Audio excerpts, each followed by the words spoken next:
শংকৰ হৰি ভকতৰ জানা যেন কল্পতৰু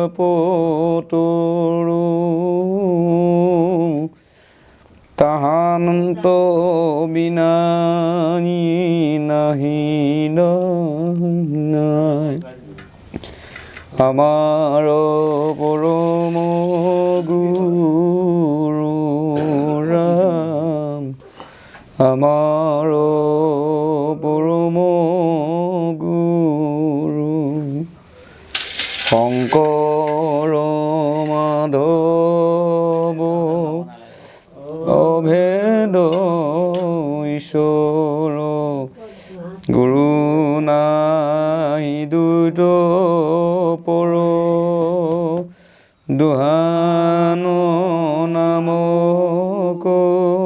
কীৰ্তন কৰি কীৰ্ত হৈ নৰাম কৃত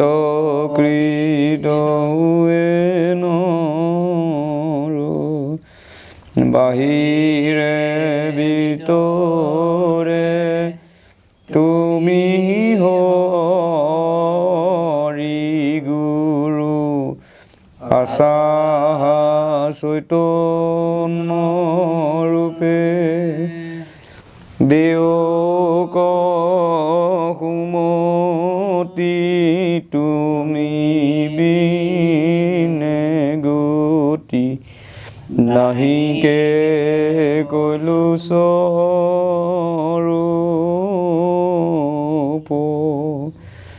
ৰাম নাহিকে কৈলো স্বৰূপ তোমাৰ চৰণ সেৱাৰ গোবিন্দ নাজানো একো পাই যিমতে সেৱাত ৰহিব কৰোণা কৰিতে হৰি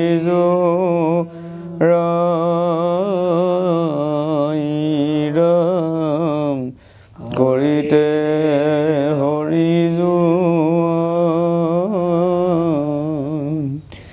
কৃষ্ণ। ওম নমো ভাগৱতে বাসুদেৱায় ওম নমো ভাগৱতে বাসুদেৱায় জন্মদস্য যতু হনায়াদিতরত সার্থস্য বিজ্ঞ সরাতো তেন ব্রহ্ম হৃদয় আদি কবয় মজ্জন্তি যত সুরয়া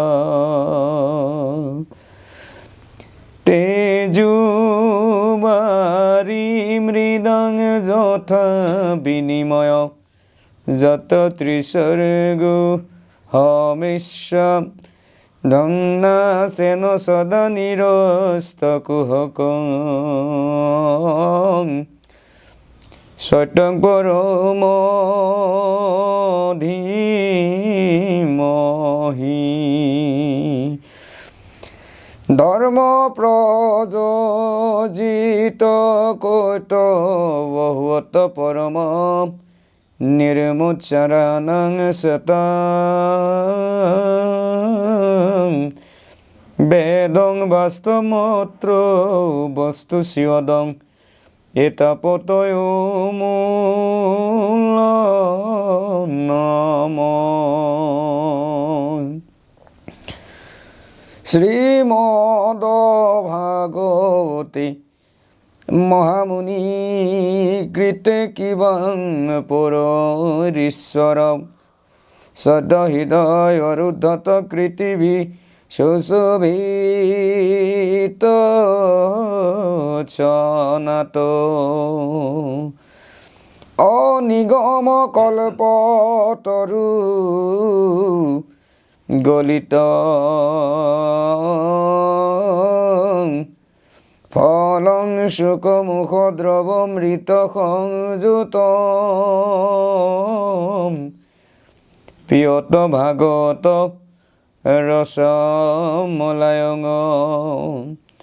মোহরহ রসিকা ভূরি ভাবুকা নিগম কল্পতরু গলিত ফল এ শুকমুখ দ্রবমৃত সংযুত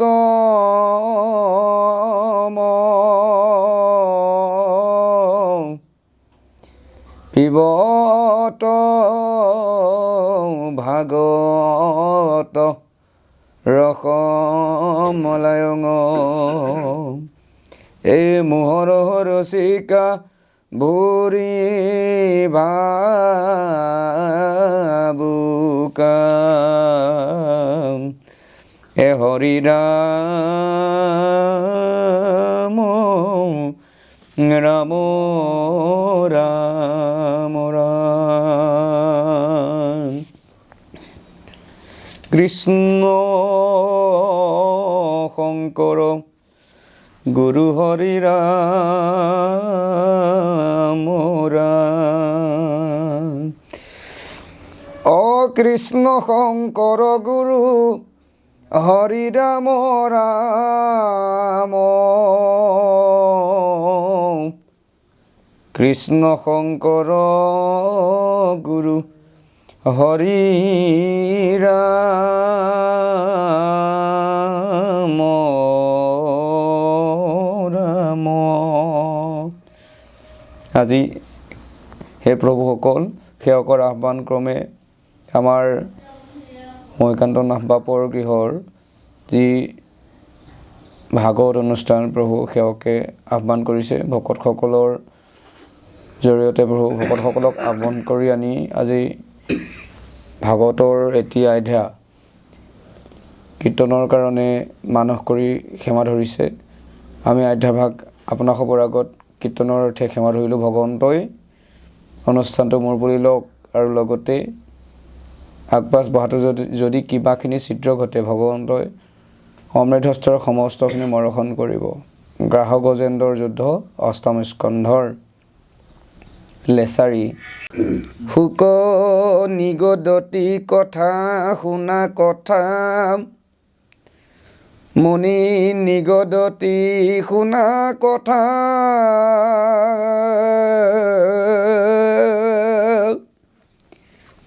এক দিনা যেন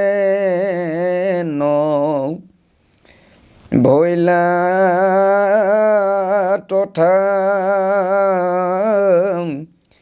সেহি ত্ৰিকুটত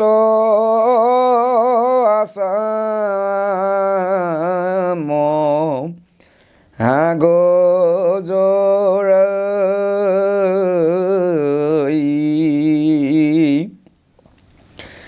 অতৰুণী কৰণী লগে চলে অফুৰা বনে বনে কৌতূহলে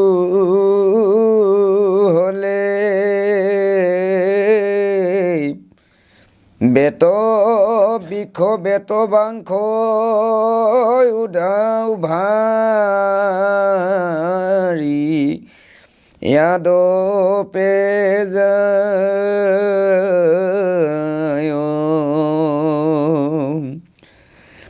অজাৰ মদ জল গন্ধ পাই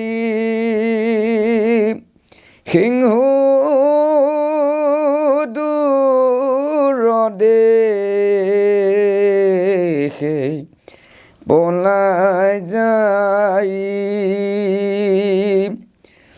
এ আন্তৰি পলায় ব্যাঘ খৰ পগনব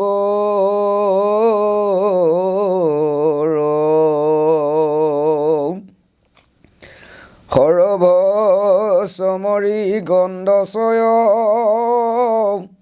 গৌৰ কৃষ্ণ সাৰ ধুয়া ভয় গজেন্দে পাইলে ক বুলিয়া দেইল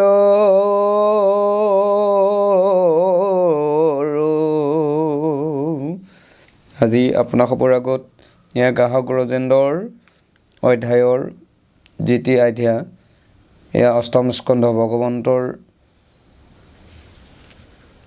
নামমূৰ্তি গুৰুজন স্বয়ং শ্ৰীমন্ত শংকৰ গুৰুজনে কলম ধৰিছে লগতে তেওঁৰে কনিষ্ঠ সেৱক গোপালচৰণ দ্বিজ এই অধ্যায়টি আপোনালোকৰ আগলৈ অৰ্পণাৰ্থে ইয়াত কথাটো হৈছে কি যে এখন বন আছে সেই বনখনৰ নাম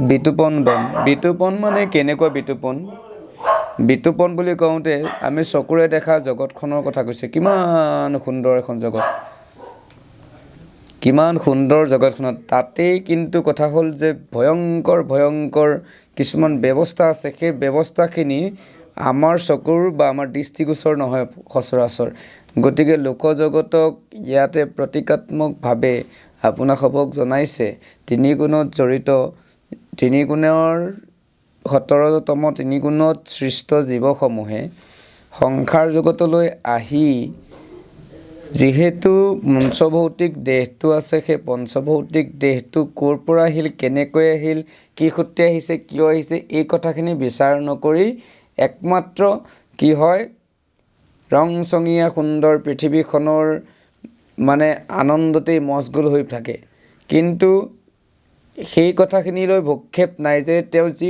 উদ্দেশ্যে আহিছিল সেই কথাখিনিলৈ লক্ষ্য নকৰে গতিকে তাৰ পৰিণাম স্বৰূপে কি কৰিব ঈশ্বৰ ভগৱন্ত পুৰুষে চাই থাকে তেওঁ একো নকৰে মাত্ৰ ধৰ্মৰ জৰিয়তে তেওঁ ধৰ্মত আছেনে অধৰ্মত আছেনে সত্যত আছেনে অসত্যত আছে এই বিচাৰ পঠিয়াই দিয়ে বিচাৰ কৰোঁতাসকলে বিচাৰ কৰে গতিকে এটা সময়ত কি হয় এটা সময়ত এই ধৰ্ম বিচাৰত তেওঁ উত্তীৰ্ণ হয় নে নহয় এই কথাখিনিকে আজি গ্ৰাহ গজেন্দ্ৰৰ অধ্যায়টোৰ জৰিয়তে আপোনালোকক আলোকপাত কৰাবলৈ যত্ন কৰিছে কথা হ'ল যে গ্ৰাহ আৰু গজেন্দ্ৰ ইয়াতে প্ৰতীকাত্মক ৰূপে প্ৰতীকাত্মক মানে গ্ৰাহনো কোন গ্ৰাহ মানে এটা ঘৰিয়ালৰ কথা কৈছে গ্ৰাহ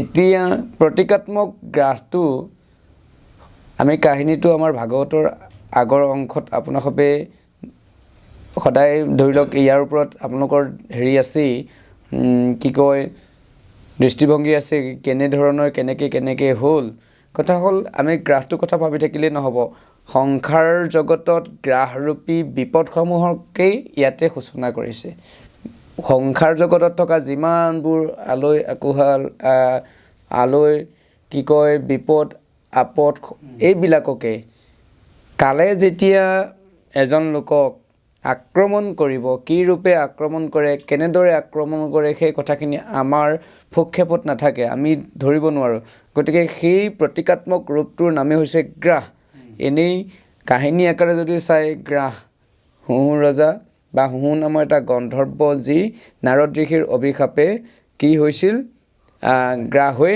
আছে আৰু গজেন্দ্ৰ বুলি কওঁতে এটা হাতী কথা কৈছে হাতীটোক মদমত্তৰূপী অৰ্থাৎ অহংকাৰত মত্ত থকা সেই গজেন্দ্ৰ মানে হাতী তদ্ৰূপ সেইটো এটা প্ৰতীকাত্মক ৰূপ আৰু মানৱ সমাজক একোজন লোক অহংকাৰৰ বিৰোধৰ পথ থকা লোকসকলকেই গজেন্দ্ৰ ৰূপে দিছে কিন্তু সাধুৰ আকাৰত যদি চাই গজেন্দ্ৰ হৈছে ইন্দ্ৰদ্যুম্ন ৰাজা যি অগস্ত্য ঋষিৰ শাপত আহি গজেন্দ্ৰ হৈ আছে সেই গজেন্দ্ৰজন পূৰ্বতে ইন্দ্ৰদ্যুম্ন ৰাজা যিজন ৰজাই পুৰীৰ জগন্নাথ প্ৰতিষ্ঠা কৰিছিল সেইজন ইন্দ্ৰদ্যুম্ন ৰাজাই পৰজন্মত গজেন্দ্ৰ চাওক কৰ্মদোষ কেনেকুৱা জ্ঞাত হওক অজ্ঞাত হওক যেতিয়া ভুল ধৰে ঈশ্বৰে বা সাধুসকলে ঈশ্বৰেতো ভুল নধৰে সাধুসকলে দুৰ্বাসনা আৰু সুবাসনা সুখ দুখটোই ফল সুবাসনা ভকতৰ সংগত দুৰ্বাসনা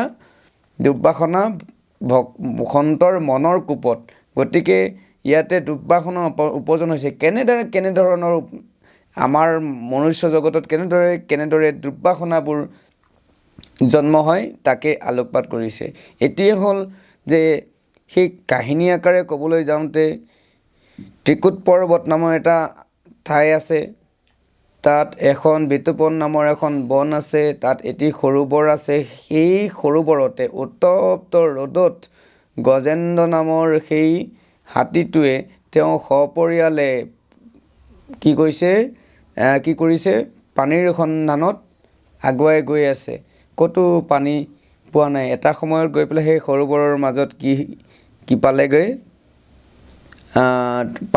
পানী পালেগৈ কিন্তু কথা হ'ল হাতীটোৰ বল এনেকুৱাকৈ দেখুৱাইছে তেওঁৰ লগত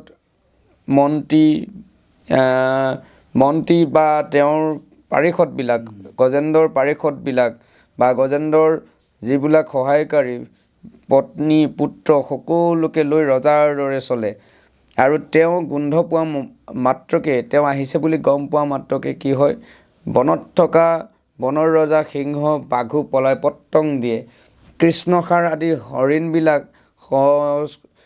সবৰী আদি যিমানবিলাক হৰিণ আছে সিংহবিলাক আছে বনৰ পশুবোৰ আছে গজেন্দ্ৰ অহাৰ লগে লগেই তৎক্ষণাত পলাই পত্তং দিয়ে এই কথাখিনি কৈছে চাওক সেইটো কিয় হৈছে অৰাম বৰাহ মহিষ বিকগণ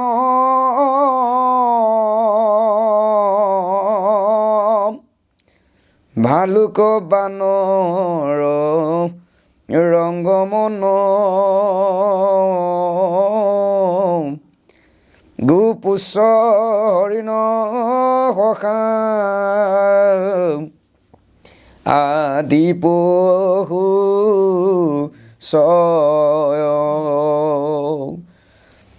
এ ত্ৰাণ দৃষ্টি পথ পৰিহৰি নিৰ্ভয়ে ফুৰ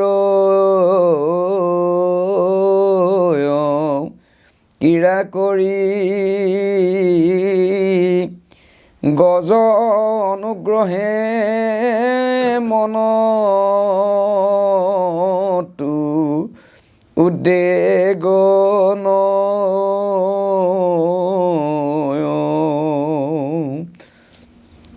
এৰাম ধৰ্মে তপ্ত ভৈলা গজ ৰায় এ অসংখ্য হস্তিনী বেঢ়ি যায় পুত্ৰ কনসবে ভাৰজাস বেসংগে চলে অতি গুৰুতৰ ভাৰ পাই চতুৰ ভিতিগিৰি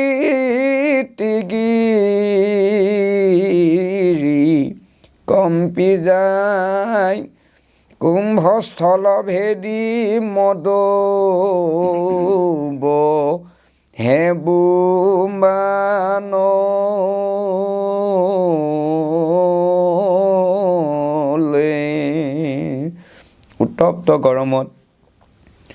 উত্তপ্ত গৰমত কি হৈছে গজেন্দ্ৰৰ সহ্য কৰিব পৰা নাই গতিকে তেওঁলোকে কোনো স্থান এটা বিচাৰিছে য'ত মানে কি হয় তেওঁলোকে শান্তি পায় আৰু লগতে প্ৰিয়াহঁত অন্তকণ্ঠ শুকাই গৈছে গতিকে তেওঁৰ লগত অসংখ্য পাৰিষদ পুত্ৰগণ মন্ত্ৰী কিবা কিবি এনেকুৱা যিমানবিলাক আছে চলি গৈছে তেওঁলোকৰ খোজৰ ভৰত পৰ্বত থৰথৰি কঁপিছে শিলবোৰ বাগৰি পৰিছে সূৰ্যত পৃথিৱী বহি গৈছে এফালৰ পৰা মানে যেনিয়ে যায় একদম বাঁহ বেত ভাঙি অৰাম উন্মত্ত যত অলিকুল পৰি উৰি পৰিপিয়ে মদ জল ফুৰাই হিমতে মহামত গজৰাই পিয়াস লাগিল আতিতান জল বিচাৰণতে সেই থান সুৰ তুলি তুলি ওপৰ কমহাৰাই উত্তপ্ত ৰ'দত মানে তেওঁলোকে পানী পোৱা নাই, গতিকে ওপৰলৈ তেওঁলোকে সুৰেৰে শুঙি শুঙি চাইছে যে কোনফালে পানী আছে, এইফালে এনেকৈ হাত দি দি বা সুৰ দি দি এনে সুৰ দাঙি দাঙি চাইছে। কিয়? তেওঁলোকে গোন্ধ পায়। পানীৰ গোন্ধ নাই যদি তাত য'ত ফুলি আছে তাত নিশ্চয় দিব কিবা তেওঁলোকৰ সেইটো পূৰ্বাভাস আছে, কিবা ফুলৰ ৰেণু পৰি বা পানীৰ গোন্ধটো পাব। অৰাম পদ্মৰ ৰেণুসমে সুভাষিত জলবায়ু আশে সুললিত দুৰহন্তে তাক খুংগি খুংগি মহাবীৰ মদে বিঘূৰ্ণিত গজৰাই পিপাসিত যে বেৰি যায় শীঘ্ৰ বেগে গয়া পাইলা সৰোবৰ তীৰ। এতিয়া সুৰেৰে শুঙি শুঙি গম পালে আৰু ক'ত পানী আছে, পানীৰ সন্ধান পাই গ'ল। শুঙি শুঙি তেওঁলোকে সেইটো পথে গৈ সৰোবৰটো পালেগৈ। অৰাম নামিল অন্ত তাত কৌতূহলে অমৃত নিৰ্মল স্বাদ জলে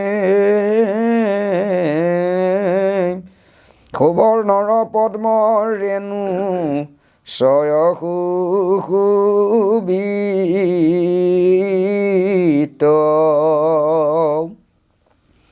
সুৰে আপোনাৰ তুলি জল কৰিলন তস্নান মহাবল গত শ্ৰমহীয়া পিলাজ লমনুনীত।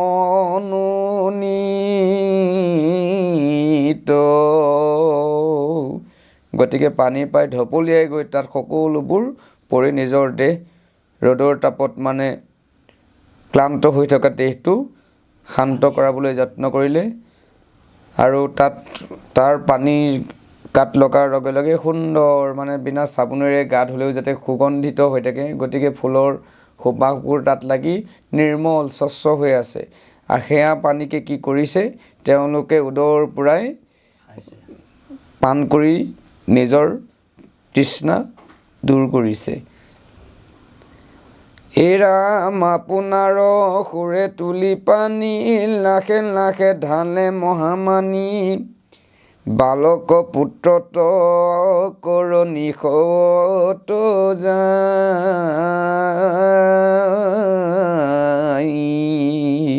আৰু লগতে সেই সুৰেৰে কি কৰিছে, পানী সুৰেৰে তুলি সৰু সৰু হাতী পোৱালিবোৰ পুত্ৰবোৰলৈ ছটিয়াইছে, মানে জলক্ৰীড়া কৰিছে, জলকেলি কৰিছে পত্নী পুত্ৰ সংগে। যেনেকৈ আমি এতিয়া কথাটো হ'ল ইয়াৰ সাধুটো আকাৰে সেইটো আমাৰ গৃহখনো এখন সেই একেই তুলনাৰে আপোনাসৱে চাব পাৰে। কিয়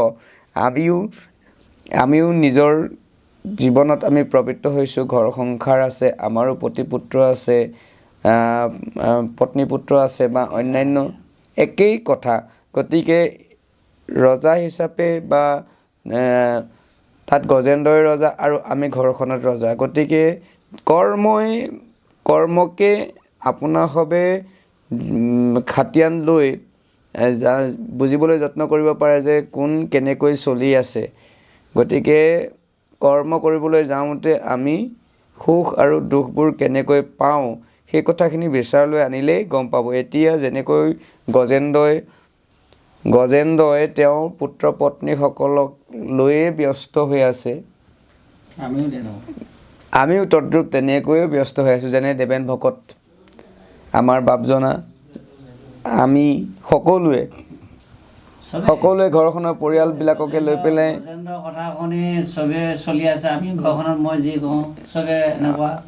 যেনেকৈ গজেন্দ্ৰই চলি আছে, গজেন্দ্ৰই ৰজা হৈ চলাইছে নিজৰ পত্নীবোৰক, আমিও তেনেকৈ দাবী ধমকি দি চলিয়ে আছোঁ।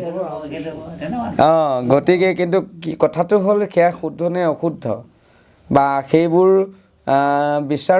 বিচাৰলৈ আনিছেনে নাই, সেই কথাখিনিহে মূল কথা। এতিয়া কাইলৈ কোনদিনাখন গছকি ধৰিব সেইটোতো আপোনালোকে ভাবাই নাই, আমি ভাবাই নাই।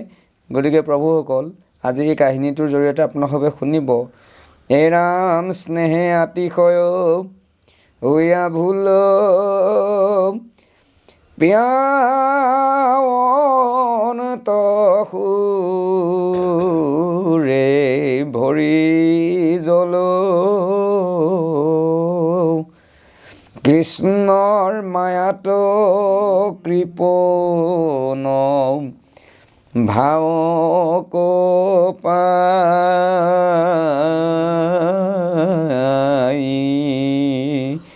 সংসাৰলৈ আহিছোঁ, সংসাৰলৈ অহাৰ পিছত ঈশ্বৰে আমাক কিয় পঠিয়াইছে, বা মই কিয় আহিলোঁ, সেই কথাখিনি কি উদ্দেশ্যে আহিলোঁ, সেই কথাখিনি আমি ভাবিবলৈ সময় নাই। কিন্তু সুন্দৰ পৃথিৱীখনৰ এই বিষয়বিলাক মানে বিলাসিতাবোৰ যেতিয়া আমাৰ দৃষ্টিগোচৰ হয়, আনে যেনেকৈ ধুনীয়াকৈ চলে আমিও চলিবলৈ যত্ন কৰোঁ। গতিকে তাত ভাল নে বেয়া আমি বিচাৰ কৰিবলৈ আমাৰ সেই সময় নাই। তাত সোমাই যোৱাৰ লগে লগে এতিয়া লোকে গাড়ী এখন লৈছে, ময়ো এখন ল'ব লাগে। কেনেকৈ ল'ব লাগে, মোৰ বা টকা পইচা নাই, মই বুদ্ধি ফৰমাছ কৰি যেনে তেনে কিবা কৰি বক্ৰ পথৰে গৈ হ'লেও মই ল'বই লাগিব, লোককে দেখুৱাই। কথা হ'ল সেইটো, কথা হ'ল মই ল'লোঁ হয়, কিন্তু কাৰোবাক অন্যায় কৰি পেলাই ঈশ্বৰ যে আছে, ধৰ্ম যে আমি কৰা নাই। গতিকে এয়া কোনে কৰাইছে, যেতিয়া এটা সময়ত বিপদে আপোনাক চাৰিওফালৰ পৰা আগুৰি ধৰিব। এতিয়া কথা হ'ল বিপদ কেতিয়া আহে, বা আমাৰ দ্বাৰা অকৰ্ম ধৰ্ম কেতিয়া হয়, কেতিয়া হয়? কৃষ্ণৰ মায়াই যেতিয়া পায়, ভাবিছে ঈশ্বৰে একো নকৰে, মোটোকা মাৰি থৈ দিব, মোটোকা মাৰি। কৃষ্ণৰ মায়াতো কৃপণ ভাৱকো পায়, অৰ্থাৎ কৃষ্ণ কাল কোন, কাল ঈশ্বৰ। অঘটকো ঘটাৱে কালে আনি ধৰি, এহিষে মোহৰ মায়া জানা নিষ্ট কৰি।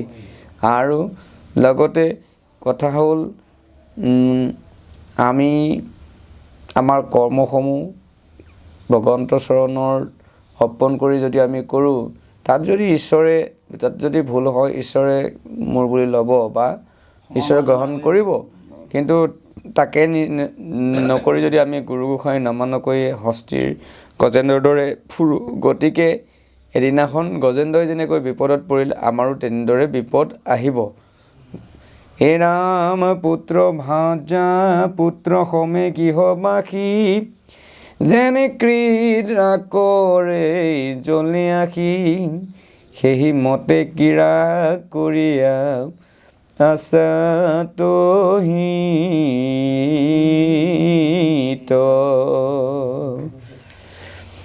অৰাম মহা দুখে আহি লাগ পাইল,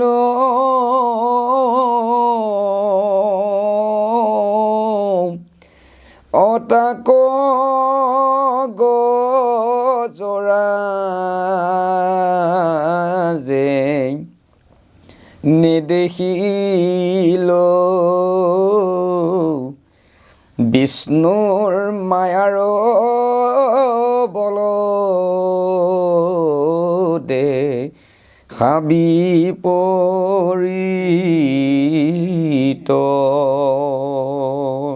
কি কৈছে শুনিছেনে? আমিও ঠিক তেনেদৰে গৃহবাসীবোৰে যেনেকৈ পুত্ৰ ভাজা এইবিলাকৰ লগতে খোৱা পিন্ধা বা অন্যান্য বিলাসিতাৰ মাজে যেনেকৈ আনন্দ মনেৰে ফুৰি আছোঁ, কিন্তু আমাৰ যে এদিন বিপদ হ'ব সেই কথালৈ আমাৰ ভূক্ষেপ নাই। তদ্ৰূপ গজৰাজেও সেই একেই হ'ল। তেওঁলোকে তেওঁৰ পুত্ৰ পত্নীবিলাকক লগত লৈ পেলাই তেওঁ সেই কুম্ভত অৰ্থাৎ সৰোবৰত আনন্দ মনেৰে কি কৰি আছে জলক্ৰীড়া কৰি আছে বিষ্ণুৰ মায়াৰ বল দেখা কেনেকৈ গজেন্দ্ৰক সেই মায়াৰ জালত পেলাই ধৰিলে গজেন্দ্ৰই তলকিবই নোৱাৰিলে মহাপুৰুষে সেই জালখন মায়াৰ বলখন দেখুৱাইছে কেনেকুৱা বল জালখন পূব পশ্চিম উত্তৰ দক্ষিণ চাৰিওফালে পাতি থৈ দিছে কেনেকুৱা জাল এখন কাল কলি মায়া মৃত্যু কাল কলি মায়া মৃত্যু কালে যেতিয়া পাব কলিয়ে যেতিয়া আগ্ৰাসিব কলি মানে সময় কাল মানে সময় মায়া মানে কাল কলি মায়া যাদু যাব লাগে কোনোবা ফালে গ'ল কোনোবা ফালে হয় কাল কলি মায়া মৃত্যুৱে বেৰি আছে বাঘজালি কৰি সেইখনে জাল কালেশ্বৰে পেলাই থৈ দিছে সকলোলৈ যোনে হৰি ভকতি কৰিব যিয়ে ঈশ্বৰক লগত ল'ব কৰ্মত তাক ঈশ্বৰে ধুনীয়াকৈ বিপদত পৰিলেও ডাং কোলাত তুলি চলাই নিব কিন্তু যিসকলে এই ধৰ্মৰ পথৰ পৰা আঁতৰত গৈ বিচলিত হৈ আনলৈ গৈ অধৰ্ম কৰিছে তাক কালে শুনাই নেৰে যেনেকৈ গজেন্দ্ৰ পৰিব এতিয়া সেই জালখনত কাল কলি মায়া মৃত্যু ও ৰাম জলগ্ৰাহ মহা বলৱন্ত দৈৱ দুখে সময়ত ক্ৰোধ কৰি আহি চৰণে ধৰিলা বলে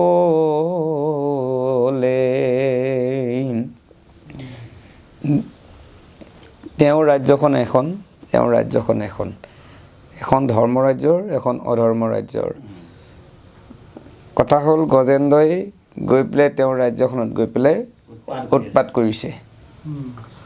উৎপাত কৰিছেগৈ লোকৰ ঘৰত গৈ পেলাই উৎপাত কৰিলে কোনে শুধাই দিব কিন্তু কথা হ'ল গ্ৰাহকটো গজেন্দ্ৰই জগৰ লগা নাছিল কিন্তু কালৰ শক্তি দেখিছে ক'ত নি ক'ত পেলাই দিবগৈ কোনো দৈৱ দুখ মানে কি দৈৱ দুখ মানে তিনিটা তাপ আছে তিনিটা তাপ সেই তিনিটা তাপৰ জৰিয়তে জীৱবিলাকে সংসাৰত দগ্ধ হৈ আছে গতিকে সেই তিনিটা তাপতেই পুৰি বা সেই তিনিটা তাপতে পৰি জীৱবিলাকে কৰ্মত অগ্ৰসৰ হৈ গৈ থাকে সেই কৰ্মৰ ফল হিচাপে কেতিয়াবা দুখ কেতিয়াবা যন্ত্ৰণা কেতিয়াবা বিপদ কেতিয়াবা সম্পদ কেতিয়াবা সুখ কেতিয়াবা দুখ এনেকৈ মিলে গতিকে সেইবিলাকত পৰিলে জীৱটোৰ যি দুৰ্দশা সেই দুৰ্দশাৰ চৰম সীমাত কি আহে মৃত্যু আহে গতিকে সেই মৃত্যুক তৰিবৰ কাৰণে আমি কি কৰোঁ যৎপৰোনাস্তি চেষ্টা কৰোঁ কিন্তু ঈশ্বৰৰ ইচ্ছাত সেই মৃত্যুৱেও বিজয় কৰি লৈ গুচি যায় গতিকে সাৱধান তাতেই যে কৰ্ম জীৱে কৌটি কৰ্ম কৰি ঈশ্বৰৰ ইচ্ছাত বিনে তৃণ নাহি লৰে কিন্তু আমি কি কৰোঁ দুখ পালে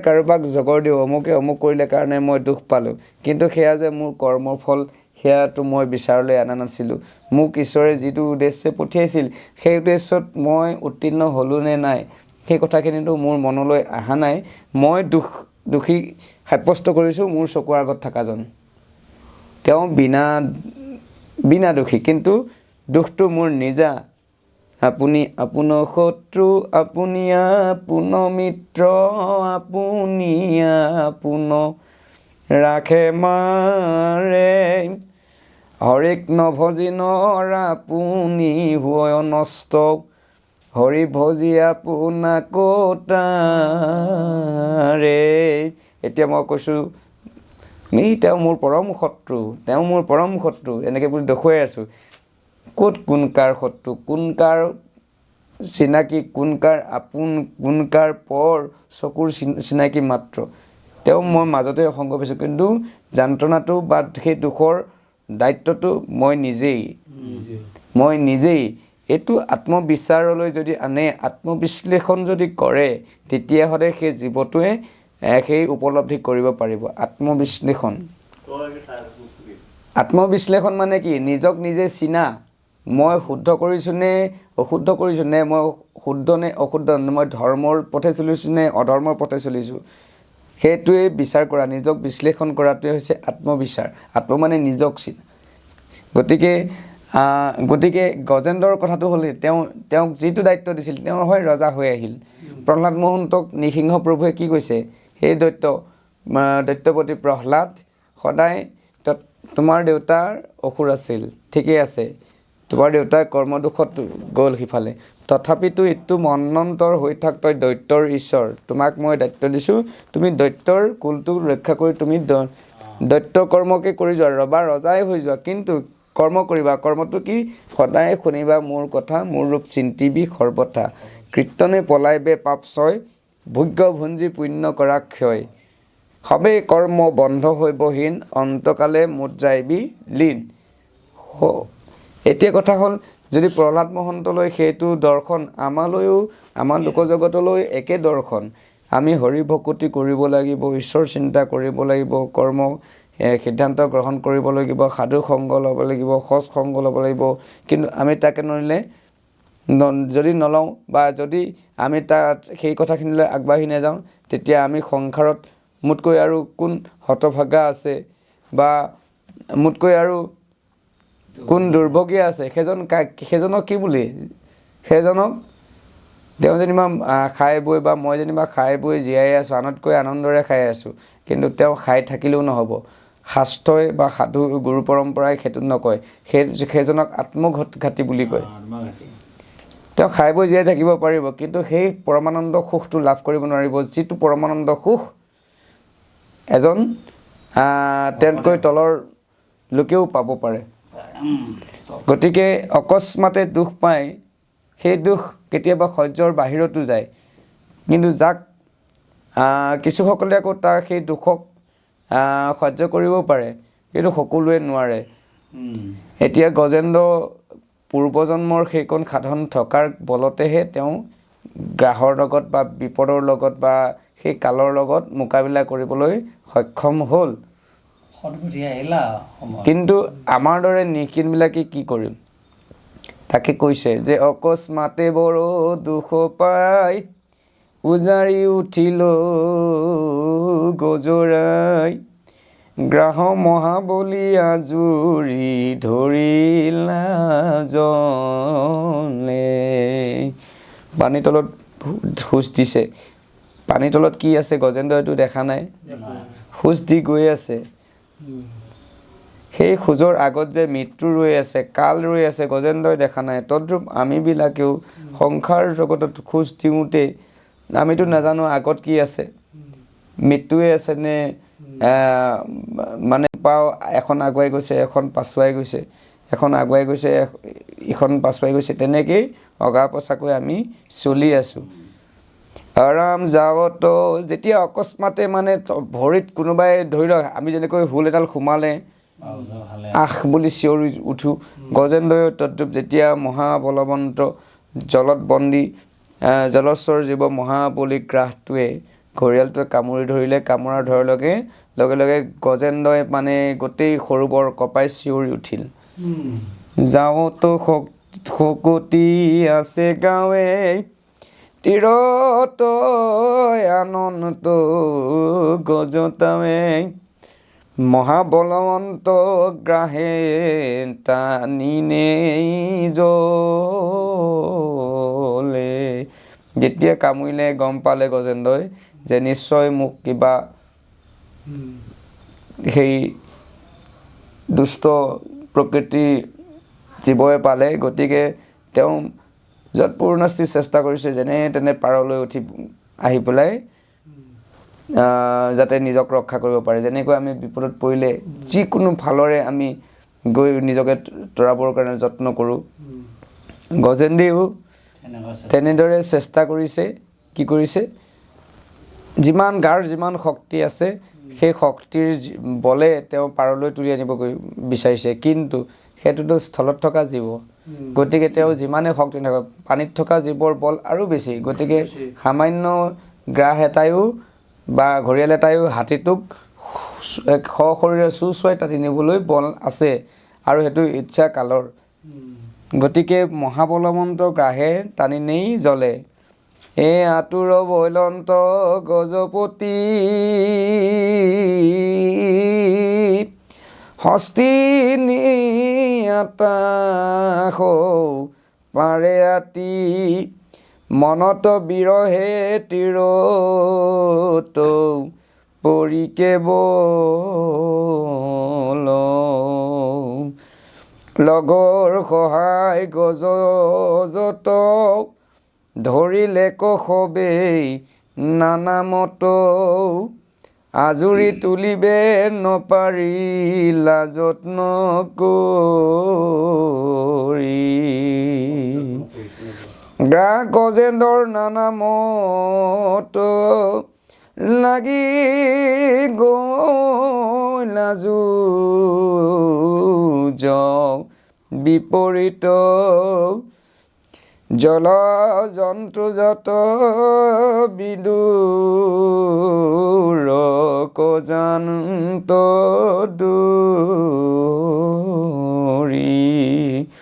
গ্ৰাহে হাতী গজৰাজে পাৰলৈ টানিবলৈ বিচাৰে উঠিবলৈ বিচাৰে মহাবলন্ত কালগ্ৰাহে টানিবলৈ ধৰে পানীলৈ এনেকৈ মানে টনা আজোৰা চৰি আছে মাইকী হস্তিনীবিলাকে কি কৰিছে তেওঁ পত্নীবিলাকে পাৰতে বহি ইনাই বিনাই চিঞৰিছে চাৰিওফালে তেওঁ দন্তাল স্বামীজনৰ দুৰৱস্থা দেখা পায় আন আন লগৰবিলাকে কি কৰিছে খুৰেৰে ঠেলিছে মূৰেৰে উঠাবলৈ যত্ন কৰিছে গজৰাজক কিন্তু পৰা নাই তেনেদৰে পৰা নাই গ্ৰাহ গজেন্দ্ৰৰ মানে অদ্ভুত মানে যুঁজ লাগি গ'ল জলত থকা যিমান জীৱবিলাক আছিল জলচৰ জীৱবিলাক গ্ৰাহ গজেন্দ্ৰৰ মানে তয়াৰময়াৰ ৰণত তেওঁলোকবিলাক আঁতৰলৈ যাবলৈ বাধ্য হৈছে এই ৰাম কটু বেলা গ্ৰাহে চেগ পাই জলৰ মধ্যক টানি নেই সুৰ খানি মাত্ৰ দেখিও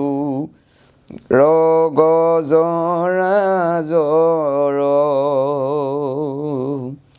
গজেন্দ্ৰে আনয় তীৰে টানি এহি মতে যুঁজে দুয়ো প্ৰাণী দুয়ো হানু যুদ্ধত সহস্ৰ গৈলা বৎসৰ দুয়োজনৰ মাজত গ্ৰাহ গজেন্দ্ৰৰ এনেকুৱা ভয়ংকৰ যুদ্ধ হৈছে পাৰলৈ কোনোমতে চুচুৰা বগৰাই গ্ৰাহক টানি আনিবলৈ যত্ন কৰে এটা সময়ত গ্ৰাহে জলৰ মানে সৰোবৰৰ স্বচ্ছ জলৰ পানী খাই এফালে তেজো খাব পাইছে গতিকে শৰীৰত বল বাঢ়িছে গতিকে প্ৰকাণ্ডময় হস্তিটোক শুৱে মানে পানীৰ মাজলৈ টানি নিছে কেনেকৈ টানি নিছে তললৈ গোটেইটো বুৰি গৈছে অকণমান খুৰকণ পানীৰ আগত পানীৰ ওপৰত খুৰটো ওলাই আছে আকৌ মানে চেষ্টা কৰি পাৰলৈ উঠিবলৈ যত্ন কৰিছে সেয়াই হৈছে আমাৰ জীৱনত ঘটিত হৈ থকা বিপদবোৰ কেতিয়াবা সৰু বিপদ আহে কেতিয়াবা ভয়ংকৰ বিপদ আহে যি বিপদৰ পৰা আমি পৰিত্ৰাণ পাব নোৱাৰোঁ সেই বিপদৰ পৰা পৰিত্ৰাণ পোৱাৰ একমাত্ৰ পথ কি তাকে আপোনাসবক এই আধাৰটো বা সেই কৰ্মটো কি সেই পথটোৰ যিটো পথেৰে গ'লে আমি বিপদৰ পৰা হাত সাৰিব পাৰিম বিপদটো আমাৰ সোঁৱে বাৱে আগে পাছে আছেই কিন্তু আমি তাক কোনেও নাজানে পূৰ্বাভাস কোনেও নাপায় মাত্ৰ কৰ্ম কৰি যাওক কৰ্মই আপোনাক সেই বিপদৰ পৰা পৰিত্ৰাণ কৰাব এই ৰাম শুনা মহিপতি পাছ কথা অসম বল দুয়ো যুদ্ধ তথা দেখি দেৱ সবু আচৰ্য মানিয়া ৰৈ লওঁ গ্ৰাহ গজেন্দ্ৰৰ মানে মহাভয়ংকৰ যুদ্ধত কাৰো বল কম নহয় ইজনৰো বল কম নহয় সিজনৰো বল কম নহয় গতিকে আকাশত দেৱগণে গ্ৰাহ গজেন্দ্ৰৰ ভয়ংকৰ যুদ্ধৰ সেই দৃশ্যসমূহ চাবলৈ আকাশতে ৰৈছেহি এৰা পাছে বল যত গজেন্দ্ৰৰ উৎসাহ শকতি ইন্দ্ৰিয়ৰ আতি দীৰ্ঘকালে সকলে বিনাশ ভুইলা এদিন দুদিন নহয় সহস্ৰ বছৰ মানে এনেকুৱা এখন যুদ্ধ হৈছে তাত সহস্ৰ বছৰ সহস্ৰ বুলি কওঁতে 1000 বছৰ 1000 বছৰো নহয় সহস্ৰ বছৰ 1000 বছৰ তেওঁ যুদ্ধ কৰিছে যুদ্ধ কৰোঁতে ইন্দ্ৰিয়ৰ গাৰ বল শক্তি সকলো হ্ৰাস হৈ গৈছে এফালে তেওঁ আছিল স্থলৰ প্ৰাণী গতিকে তেওঁ স্থলৰ প্ৰাণী হোৱাৰ কাৰণে তেওঁ সেই বলটো তাক আহাৰ নাই এফালে তেজ গৈ আছে তাৰ বিপৰীতে গ্ৰাহৰ বল বাঢ়িছে কাৰণ তেওঁ জলচৰ প্ৰাণী এফালে তেজ খাই আছে এই নাম স্থল চৰজন্তু জল পাই গ্ৰাহু আৰু টানি তাতে টানি নেই মহাদুখে গজ জল মাজে আছে পৰি অহিতু জনেশ্বৰ মহাগ্ৰাহ তাৰ কিছু নাজানা নাহি ত্ৰাস বল আতি তাৰ প্ৰতিক্ষণে যায় চৰি তেজ পানী সমানে পাই আছে গতিকে গজেন্দ্ৰৰ বল টুটি গৈ আছে গ্ৰাহৰ বল বাঢ়ি গৈ আছে এৰা মেহি মতে তৈত গজৰা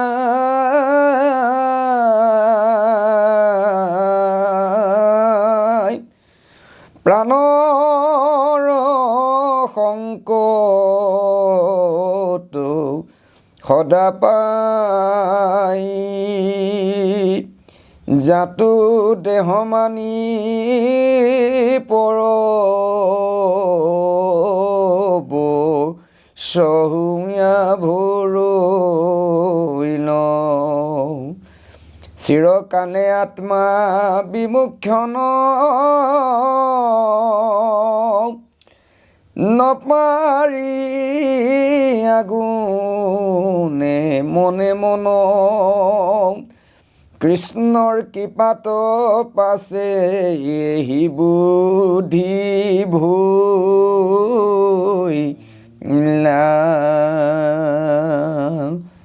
যে ভাবিবলৈ বাধ্য হ'ল কিছু সময় আগলৈকে এটা ভয়ংকৰ মানে পৰিৱেশ সৃষ্টি কৰি পৃথিৱীত ত্ৰাস সৃষ্টি কৰি তেওঁ ৰজাৰ দৰে মদহস্তে মানে গৰ্বে তেওঁ ভ্ৰমণ কৰি আছিল একো অসুবিধা নাই ধন টকা পইচা বা আমাক বিশেষতে মনুষ্য লোকৰ কথা কৈছোঁ আমাৰো ঈশ্বৰে দিয়া ধৈৰ্য সকলো আছে কিন্তু সেই ধনৰ সেই কি কয় পৰিৱেশত পৰি আমি কেতিয়াবা এতিয়া আমাক কথাটো হ'ল এনেকুৱা ভোক লাগিল অতি টানকৈ ভোক লাগিল ক'ৰবালৈ গ'লোঁ দিনৰ দিনটো লগনে এফালে খঙে ৰাগে জ্বালাই আহিছোঁ খাবলৈ বহিলোঁ ঘপককৈ কি হ'ল কৃষ্ণ বুলি ক'বলৈ সুবিধাই নাপালোঁ ভোকৰ তাৰণাত ঈশ্বৰক দেখুৱাবলৈ বুজাবলৈ মাত মাতিবলৈ সময়ে নহ'ল এতিয়া শুবলৈ যাওঁতে বা খোজকাঢ়ি কেনিবা যাওঁতে ক'ৰবাত ভ্ৰমণ কৰোঁতে আমাৰ যিটো ধৰ্ম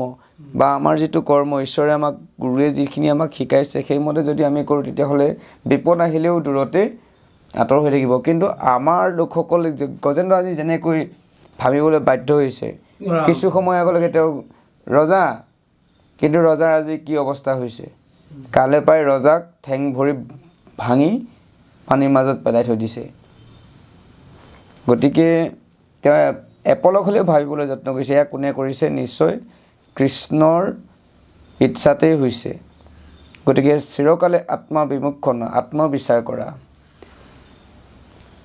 ঈশ্বৰ বেলেগত নাই ক'ত আছে আমাৰ হৃদয়তে আছে আমাৰ ঈশ্বৰজনে কি বিচাৰে ভিতৰজনে কি বিচাৰে সেই কথাখিনি আমাৰ লোক সমাজে ভকতসকলে ভাবিবলৈ যত্ন কৰিব লাগে এয়া মাত্ৰ কি হয় এয়া আমাৰ কাৰণে মাত্ৰ অনুশীলন পৰীক্ষা পিছত আছে গতিকে অনুশীলন কৰিবলৈ যাওঁতে ঈশ্বৰক চিন্তা কৰি আমি সকলো কৰ্ম কৰিব লাগিব সেইকাৰণে কৈছে যে এই ভাৱক ভাই ভজ ভগৱন্ত ভক্তি ভাৱে চিন্তা নকৰিলে একোৱেই পোৱা নাযায় গতিকে চিন্তা কৰিহে আমি কি কৰিব লাগিব কৰ্ম কৰিব লাগিব ঈশ্বৰকো চিন্তা কৰিব লাগিব কৰ্ম কৰিবলৈ যাওঁতে আগপাছ গুণি ভাবি আমি কৰিব লাগিব যে ভাল হ'ব নে বেয়া হ'ব যদি নকৰি তেতিয়াহ'লে বেয়া এটা কৰ্ম কৰিলে তাৰ পৰা দুখ সেই সময়ত হয়তো আপুনি আনন্দ পাইছে, কিন্তু পিছলৈ আপোনাৰ সেই কৰ্মৰ যন্ত্ৰণা দুখেই হ'ব। গতিকে আজি গজেন্দ্ৰই ভাবিবলৈ যত্ন হৈছে যে মোৰ কি হ'ল এয়া। এই ৰামই দিন মহাতুৰ ইটো জ্ঞাতি মোৰ গজযত মুকুত কৰিবে নপাৰিলা যত্ন কৰি। মোৰ সোঁৱে বাৱে হে প্ৰভু, এয়া কি হ'ল? হৰি হৰি, মোৰ জ্ঞাতি কুটুম্ব ইষ্ট ভাই ভাতৃ বন্ধু কোনেওচোন মোক ৰক্ষা কৰিব পৰা নাই, সামান্য এটা গ্ৰাহৰ মুখৰ পৰা। এই দুখিনী কৰণী কৈতোৱাৰ নপাৰিব বলে নিজে গাৰ, বিধিৰ বিপাকে গ্ৰাহৰো পেয়াছে ধৰি।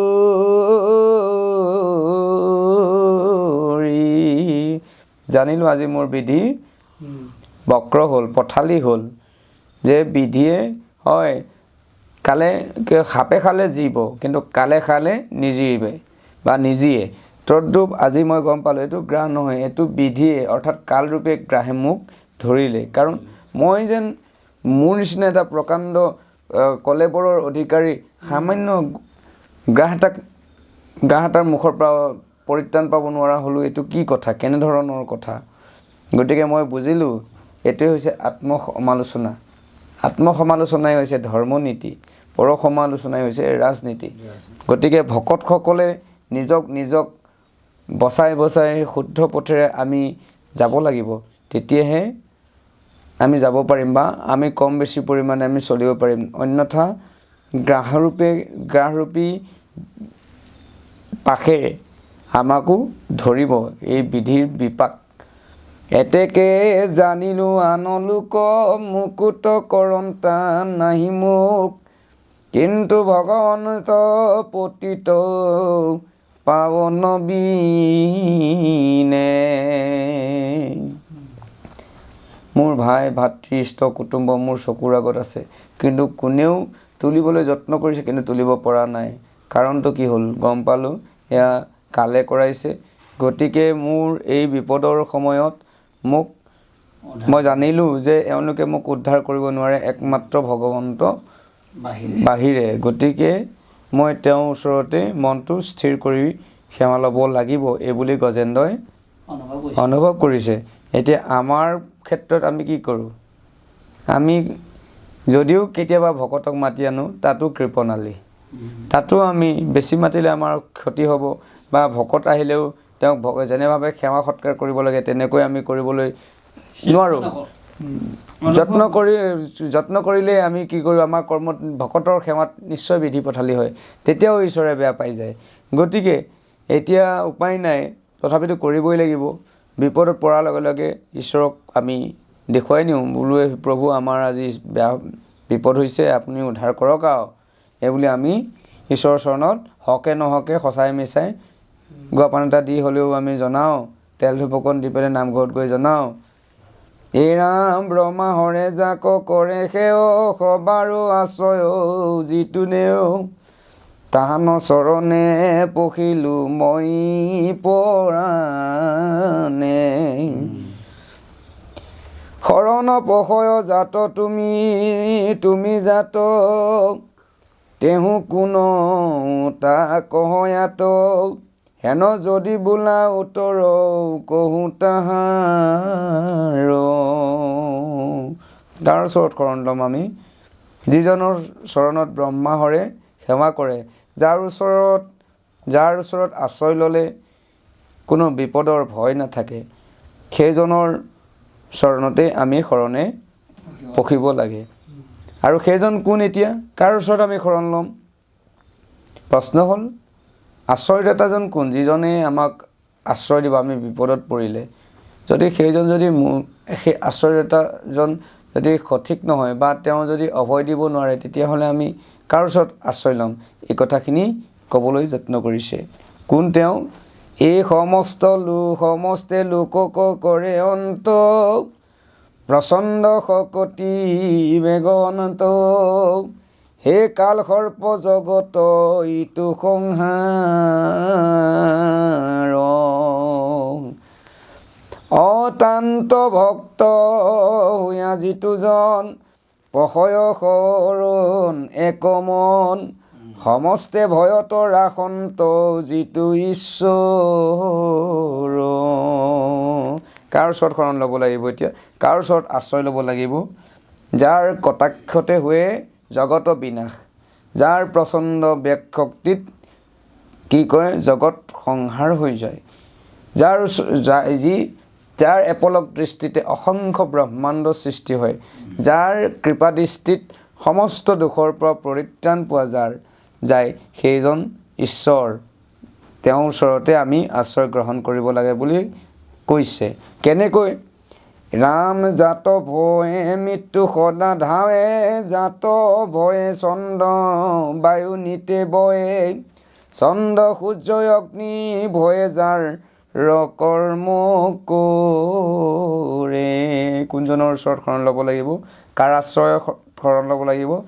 যাৰ ভয়ত মৃত্যু দূৰতে আঁতৰ, যাৰ ভয়ত বায়ু সঞ্চাৰিত হৈ আছে অহৰ্নিশে, বন্ধ নোহোৱাকৈ বায়ু সঞ্চাৰ হৈ আছে, সূৰ্যই তাপ দি আছে, পোহৰ দি আছে, চন্দ্ৰই তাপ পোহৰ দি আছে, যাৰ ভয়ত চন্দ্ৰ সূৰ্য বায়ু বৰুণ অগ্নি আদি সকলোৱে নিজৰ নিজৰ কৰ্ম কৰি গৈ আছে, সেইজন।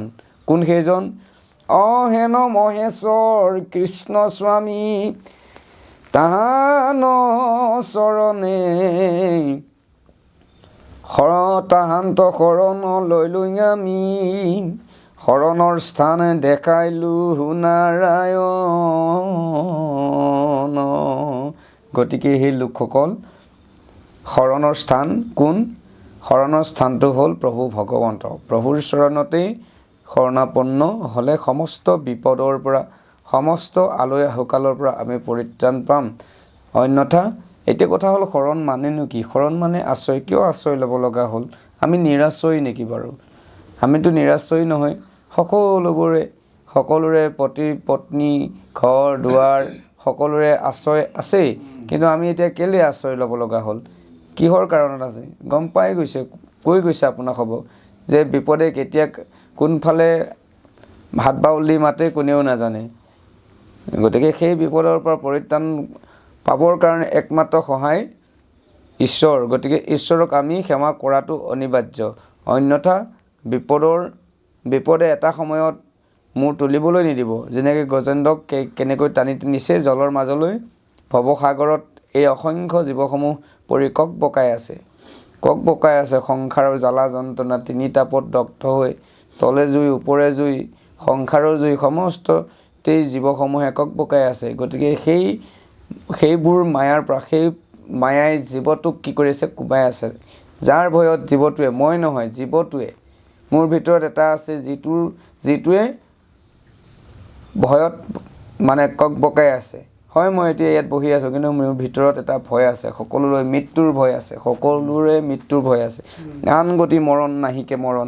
আৰু সেই মৰণৰ পৰা ৰক্ষা কৰিব কোনে? একমাত্ৰ ঈশ্বৰে।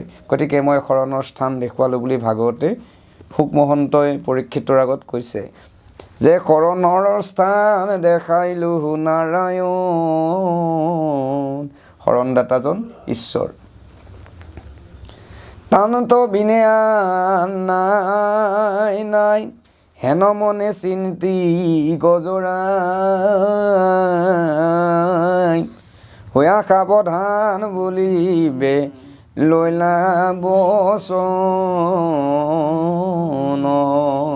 গতিকে সেইজন সদা সৰ্বদা যিজন আমাৰ লগত আছে, বাকীবোৰ অশাশ্বত, যিজন শাশ্বত, যিজন সত্য,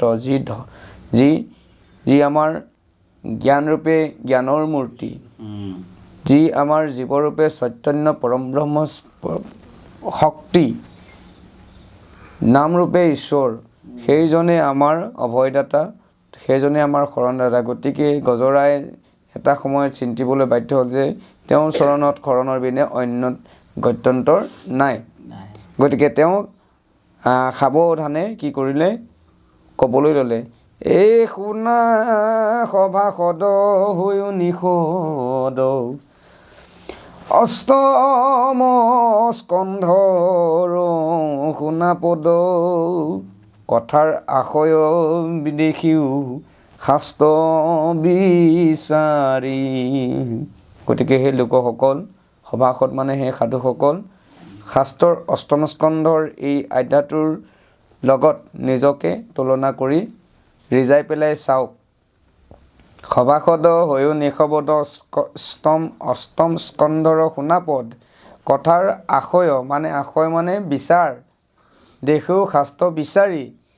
অৰাম ভাৰ্যা পুত্ৰ সংগ ভৈলে আতি, দুখ বাঢ়ি যায় দিনে ৰাতি। গজেন্দ্ৰতে তাক বুজিবাক কিছু পাৰি।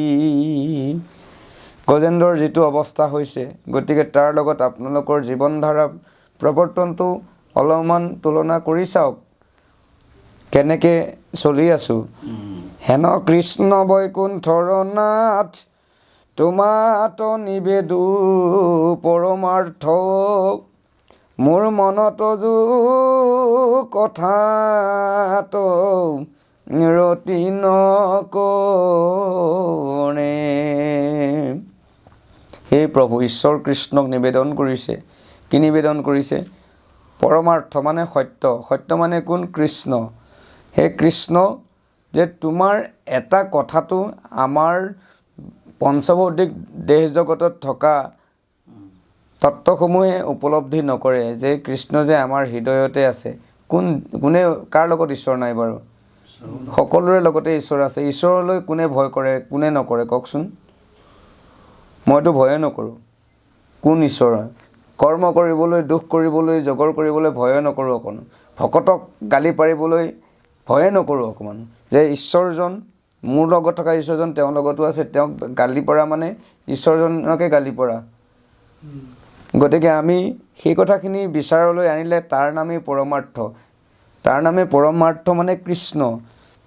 মাত্ৰ আমি কি কৰোঁ? সদায় সন্ত সংগৰ পৰা, সাধু সংগৰ পৰা আঁতৰত থাকি আমাৰ মনে যি বিচাৰে সেই মনকে লাই দি আমি সেইফালে ধাৱমান হৈ যাওঁ, যাৰ পৰিপ্ৰেক্ষিতত আমি নানা যন্ত্ৰণা পাওঁ। কিন্তু আমাৰ মন ক'ত থাকেগৈ? এই পৰম অসাধু দৃষ্টয়াতি, কামত আতুৰ দিনে ৰাতি।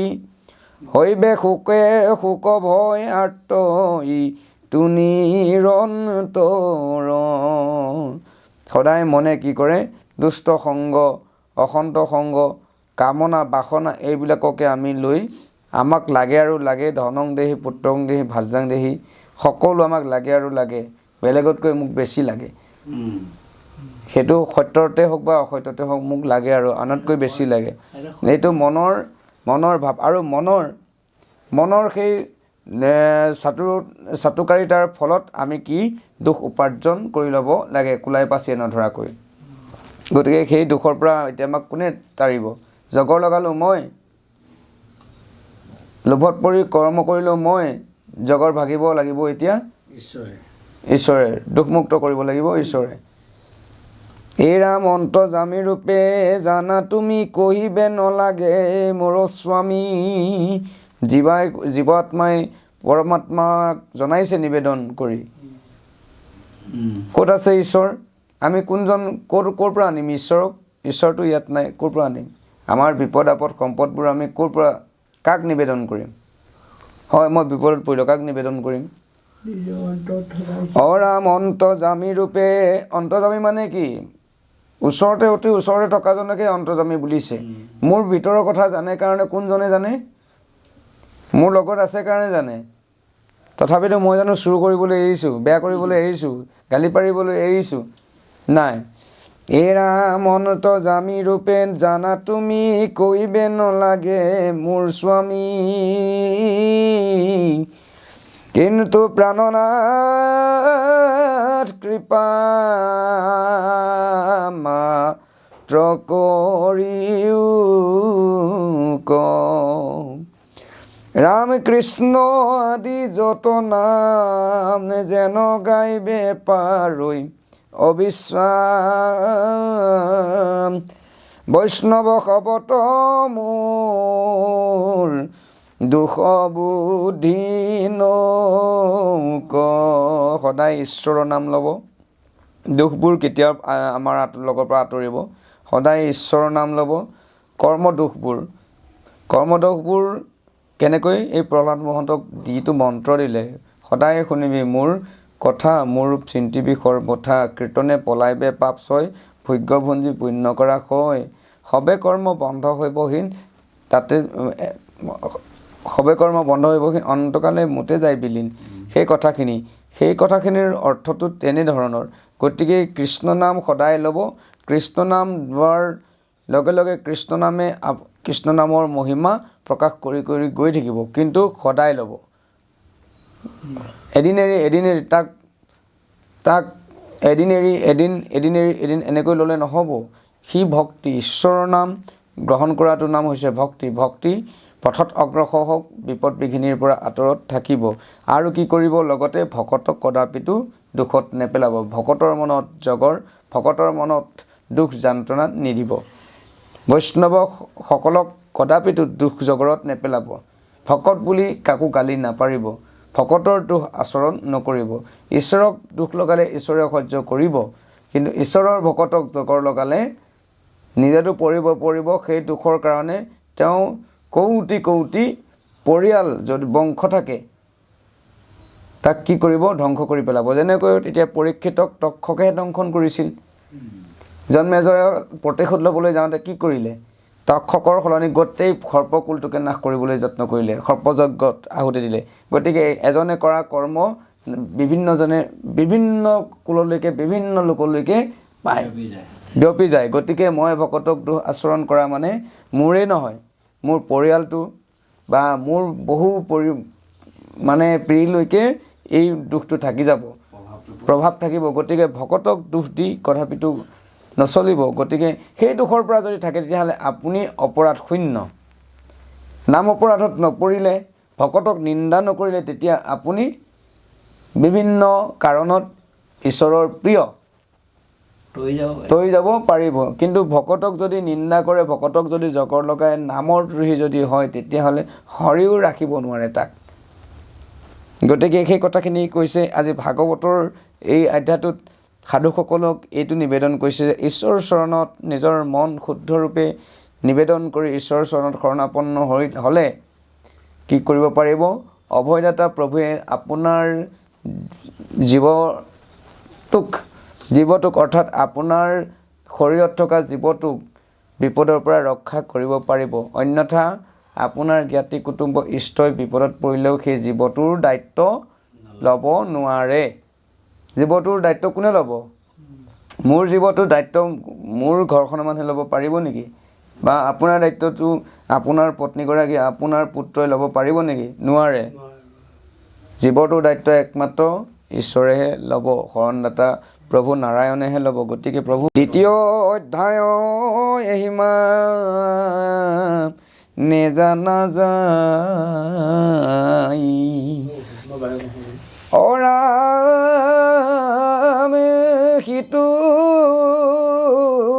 দেও দেখায় উপদেশ, আকমো কনক নিৰিবা দেশ, পূৰ্বা পৰে শাস্ত্ৰ বিচাৰি ইয়াক বেচাই, আশা সমাজাৰ যত লোক মোক কৃপা কৰিও কওঁ, কিছু কৰিও কওঁ, কুকথা এৰিয়া বৈষ্ণৱ ত প্ৰীতি কৰি। উপদেশ কি দিছে? উপদেশটো লোকসকললৈ এইটো দিছে যে শাস্ত্ৰ বিচাৰ কৰি যিটো শুদ্ধ পথ, সেই শুদ্ধ পথটোত অগ্ৰসৰ হওক।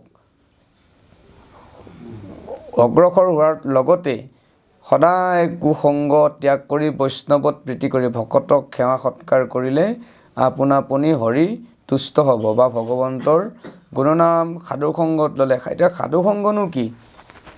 সাধুসংগ মানে কেনেকুৱা সাধুসংগ, সেই বিষয়টো অলপমান জানিব লাগিব। সেই সাধুসংগটো হৈছে এইটো যে শাস্ত্ৰগুৰুৰ সংগত, সাধুৰ সংগ বুলি কওঁতে সাধু কোন? মোক এতিয়া সাধু বুলি কৈছে, হয় এতিয়া মই সাধু হয়নে নহয়? মই ভকতৰ বেশে আছোঁ এতিয়া, হয় কিন্তু মই বা সাধু হয়নে নহয়? হয়, সেইসকলো সাধু, ভকত সেইসকলো।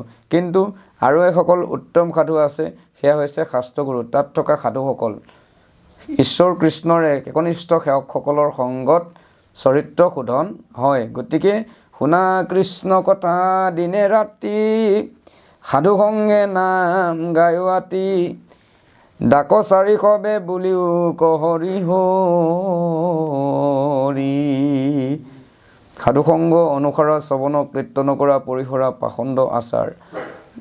গভীৰ সাধনাৰ জৰিয়তে সাধুসংগ প্ৰাপ্ত হয়। গতিকে সাধু বুলি কওঁতে একান্ত ভকতসকল যি কৃষ্ণক অহৰ্নিশে শুদ্ধৰূপে অৰ্চন বন্দন কৰি ভক্তি নিবেদন কৰি আছে, নামৰূপী সাধুসকলকে সাধুসংগ বুলিছে। বা আজি সাধু শাস্ত্ৰভাগত আমি যি পাইছোঁ সেই সাধুসংগ, সেই আমাৰ কাৰণে সাধুসংগ। গতিকে এতিয়া এই অধ্যায়টোত তাকে কৈছে যে সাধুসংগ লোৱা, শ্ৰৱণ কীৰ্তন কৰা। শ্ৰৱণ মানে হৈছে শুনা, কীৰ্তন মানে মুখেৰে কোৱা। গতিকে এইখিনিয়ে হৈছে আজি গ্ৰাহৰ মুখত গজেন্দ্ৰ পৰি কক পকাই থকা অৱস্থা। যেনেকৈ আমিবিলাকে পৰি আছোঁ, এতিয়া গজেন্দ্ৰৰ স্তুতি আৰু উদ্ধাৰ। এই অধ্যায়টো কিমান আছে চাই লওঁ।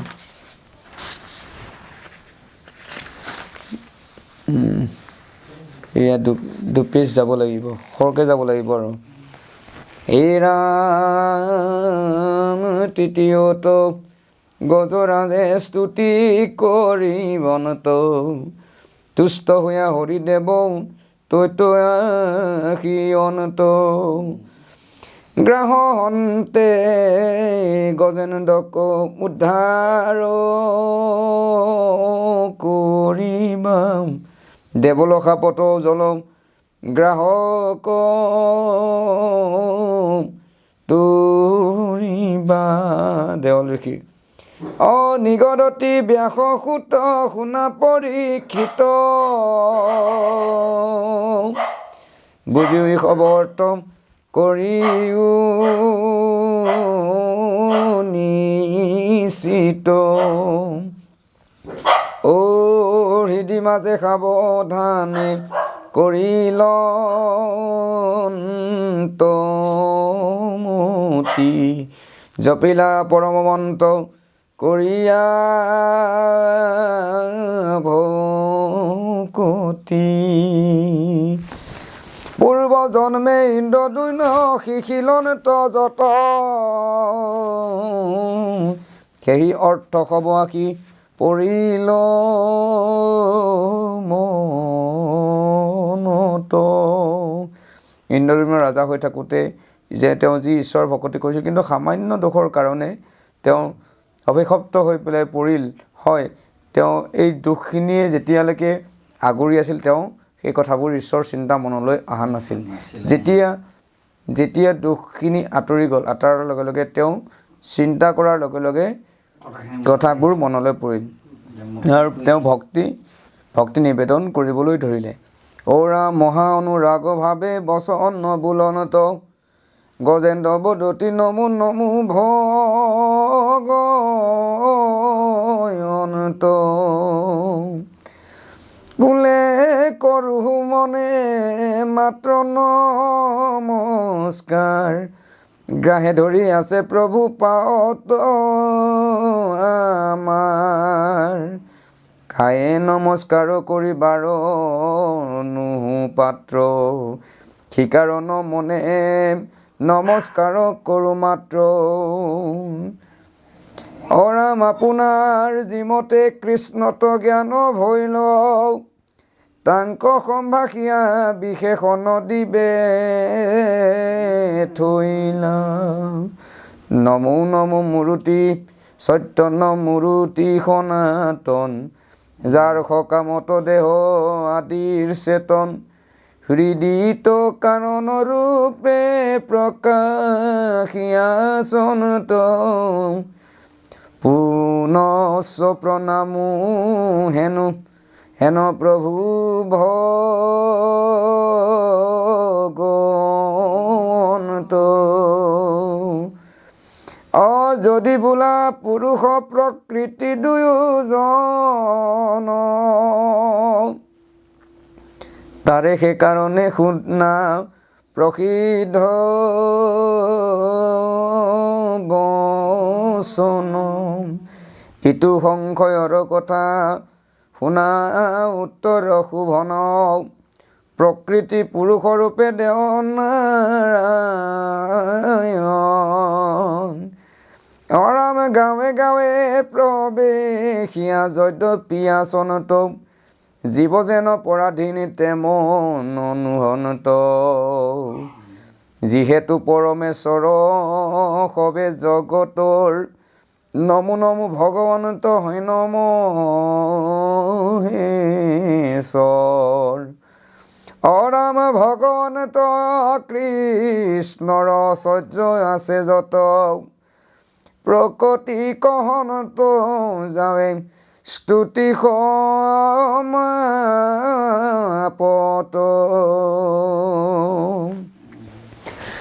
জাত আছে ইটো বিশ্ব জাত হনতে নাশ যিটো দেৱে কৰা মধ্যে জাত প্ৰকাশ কাৰ্য কাৰণতো পৰম স্বত সিদ্ধ জ্ঞান চৰণে পখিলো হেন প্ৰভু ভগৱান জগত কাৰণ সৰ্বদাই যাক পাই আকৌ ভালমতে কহিলন তো গজৰাই ইদানিক প্ৰভু ক জগত ক প্ৰভু প্ৰকাশনত ইহাক বনায়া গজে প্ৰাৰ্থনা কৰন্ত অ যিটো ভগৱন্ত দেৱ ইটো বিশ্বখান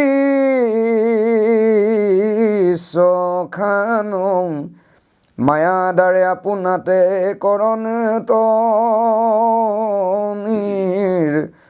মান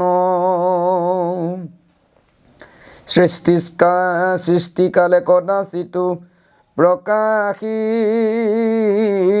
থাকো অকণমান পঢ়িয়া প্ৰলয়ত লীন হোয়া তাহানতে কাৰ্য কাৰণৰ সৃষ্টি প্ৰলয় যতে সাক্ষীৰূপে যিটো দেৱে দেখিছা প্ৰত্যেক যাৰ দৃষ্টি কদাচিতো নাশ নাহি কয় এই হেতু সাক্ষী হেন সমস্তে বুলয় আপোনাৰ প্ৰকাশে যিটো প্ৰকাশ কৰন্ত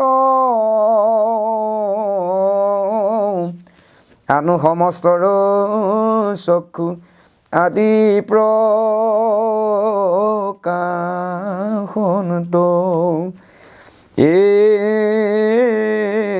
সেহি প্ৰভু ভগৱন্ত দেৱ কৃপাময়